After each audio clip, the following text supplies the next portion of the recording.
Back in 2011, Eric Barone was fresh out of college with a computer science degree, but couldn't find a job. Driven by a deep passion for learning, he decided to make a game to develop his portfolio for job prospects. He had long loved the Japanese series Harvest Moon, but thought that it needed an upgrade. Barone had never made a game before. He had virtually no skills relevant to game development. He didn't have a team of developers, artists, or composers. He was all of them. To fully grasp the enormity of this endeavor, imagine trying to build a spaceship in your backyard with nothing but YouTube tutorials, a rusty toolbox, and a fervent belief that duct tape can fix anything.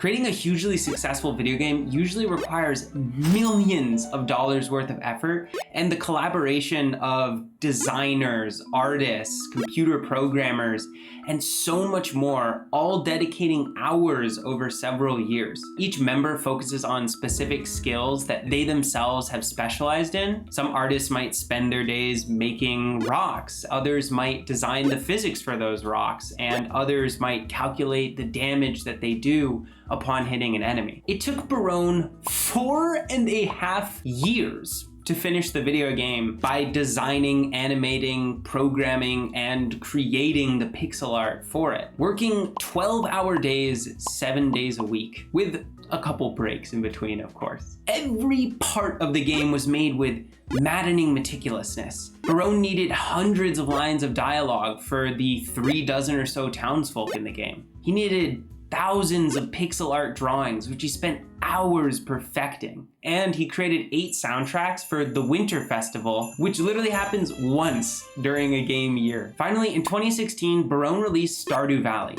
He was not confident in its success. In his words, imagine playing the same game every day for 4.5 years, all day. He was just sick of it. He was bored. He didn't even have an objective sense of if the game was good or not anymore.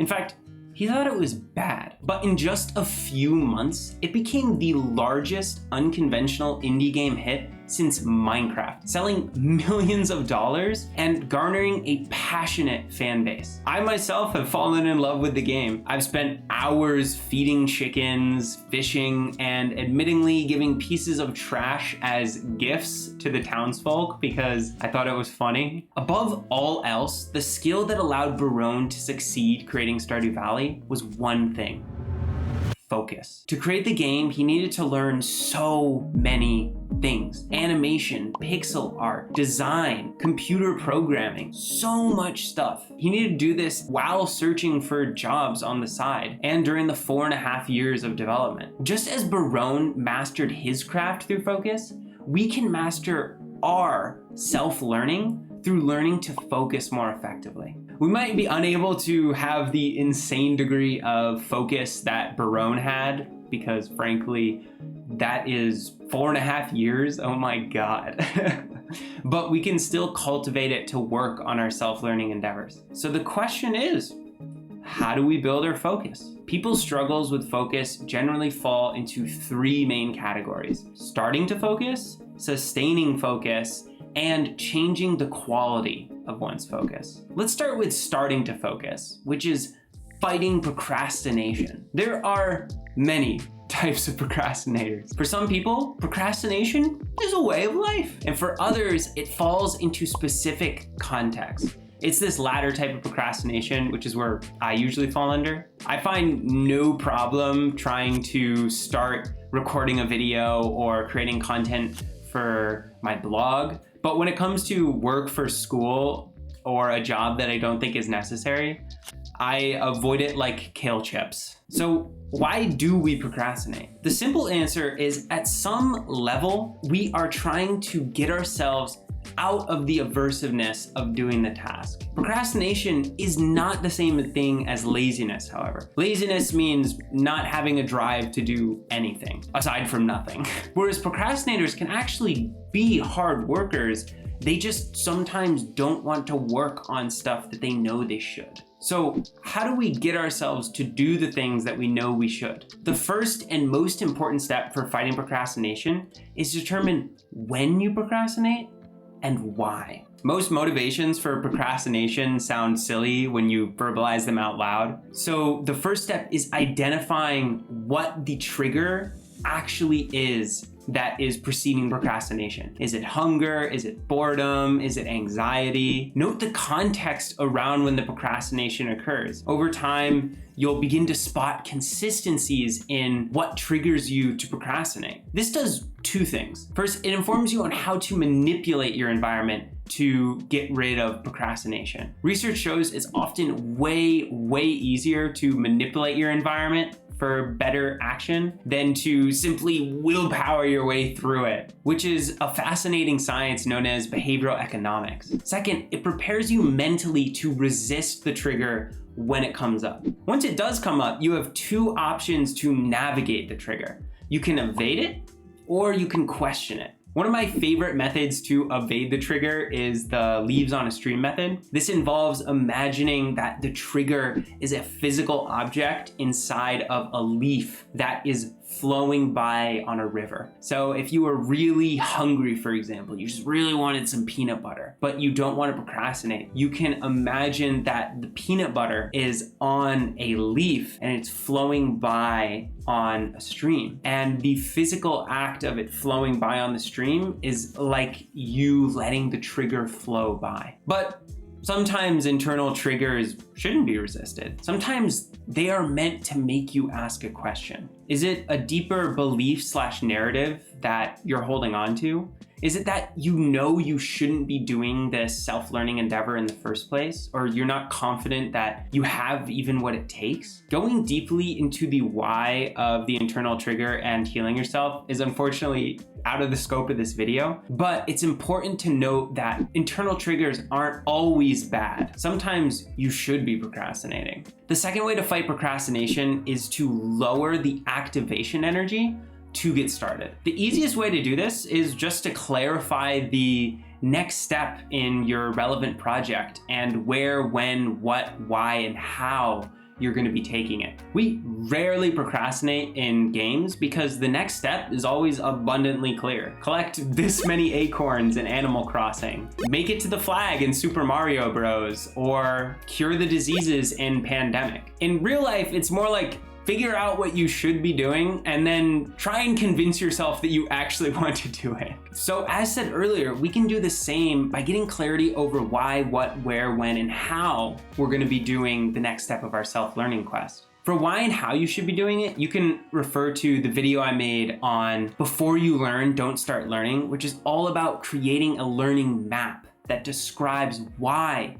and how you're going to be learning whatever it is you want to be learning. As for where and when, this enters the realm of time management, which is another rabbit hole in itself. So instead of giving you a lengthy lecture, which you do not want on time management, I'm going to give you the one technique from James Clear's Atomic Habits, which I have found the most invaluable for my time management. In his book, Atomic Habits, James Clear explains how to set an implementation intention, which is essentially just writing down somewhere, I will do X in Y place at Z time. Setting an implementation intention gives you crystal clear clarity over the next step in your project and drastically reduces the activation energy required. Then you can reduce it further by using a technique that I call lightning launch. Lightning launch works by telling yourself that you will work for just 5 minutes, and that's it. And if you don't feel like doing the thing after 5 minutes, you don't do it.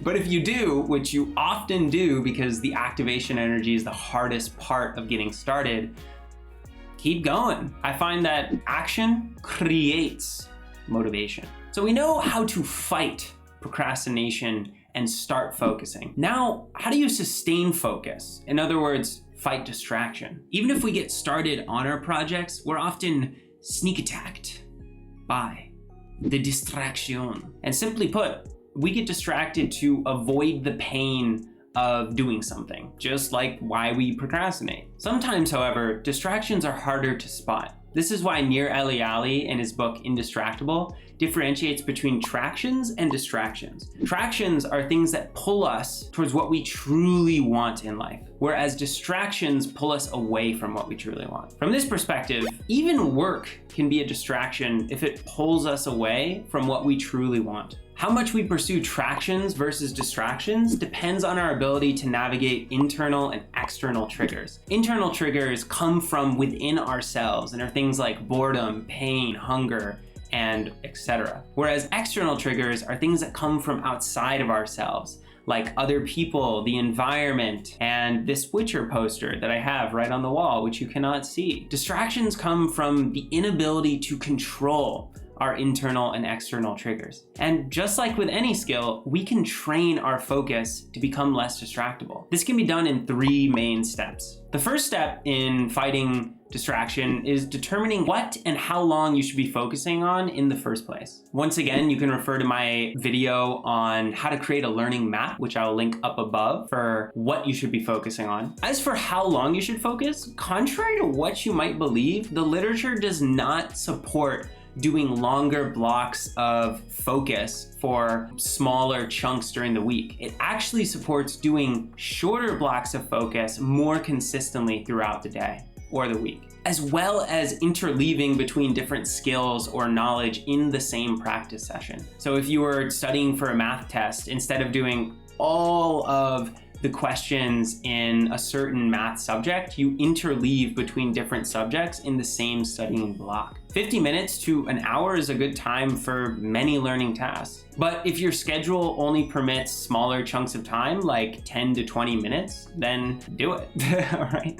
For some, that's all you can do. The most important thing is that you find time in your day to do it. Some learning is better than none. The second step in fighting distractions is navigating internal triggers. And this is actually the exact same method that I just discussed in fighting procrastination. So refer back to that in order to figure out how to fight internal triggers and distraction. Finally, the third step in fighting distraction is hacking back external triggers. You've probably heard this a million times, but I'm gonna hammer it in one more, which is that many external triggers fall into digital notifications, physical environment distractions, interruptions from people, devices, that delicious looking donut in the fridge, video games, and of course, human organisms. Don't know why I didn't just say people. Digital notifications such as emails, messages, social media alerts can be particularly disruptive. So if you want to manage these, just take your phone and, I'm joking, do not throw it out. Phones are expensive. Your parents will thank me. Unless you're older than that, then I hope they're still alive. That got dark. Oh, consider scheduling. Consider scheduling specific times into your calendar to check things like phone notifications, email notifications. I personally have a time during the day where I check all of my messages, and that allows me to focus during other parts of the day where I don't have to worry about checking stuff. Don't worry, no one is gonna call you during your self-learning time for help with a dinosaur attack. I don't know, they might be dealing with that. It's not gonna happen. They will be fine. Your physical environment also plays a role in your focus. Working in a garbage heap does just that to your focus. It makes it garbage. Reflect on whether there's a quieter place that you can work. If you can declutter your workspace, and if your seating is comfortable enough for an extended focus period. The people around you, such as colleagues, family members, and friends, can also be distractions. So communicate your focus to them, or even take a handy dandy do not disturb sign and just slap it on your door. They know they shouldn't come in. By asking these questions and taking steps to address these triggers, you can drastically hack back the external triggers that distract you from focusing. If you implement all of these external trigger suggestions and still get distracted, give up. There is no hope for you. I'm joking. I would recommend just going back and questioning your internal triggers as I mentioned up above. Is there a deeper belief/narrative holding you back? Unfortunately, this video would be way too long if I went into that. So once again, I'd recommend other stuff. And bonus! Preventing distraction with effort packs. Effort packs are like setting booby traps for yourself. For example, I use the Forest app on my phone whenever I am writing. It grows a tree whenever I'm focusing. And if I stop focusing, The tree dies. A horrible, blood-curdling death with many screams. Very sad. I'm actually doing it right now while recording this video. All right, I'm kidding. I wouldn't kill the tree. Cross your fingers this one lives. Another way you can create an effort pact is by making it physically harder to access the distracting source. So the most classic example of this is Homer's Odyssey, where Homer was sailing through a siren lair, and the sirens were trying to call him and his crew with beautiful songs into the sea. So Odysseus, to hear the songs but not fall for their trap and die to them when he jumped in the water, tied himself to the mast of the ship. He ordered his crew to put beeswax in their ears and tie him to the mast so that he could hear their beautiful songs but could not jump in the water and die. I guess he wanted to have his cake and eat it too. So here are some examples of how you could do this in real life. You could unplug the TV and put it in the closet after you use it. You could banish your video game console to your garage. You could only bring cash on you instead of credit cards. You could put your chocolate in the back of the cupboard, and you could commit a certain amount of money to a family member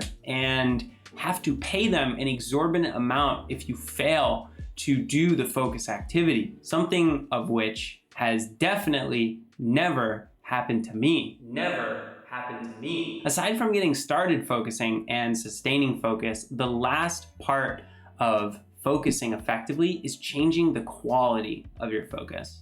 Scott Young explains it well in his book, Ultra Learning.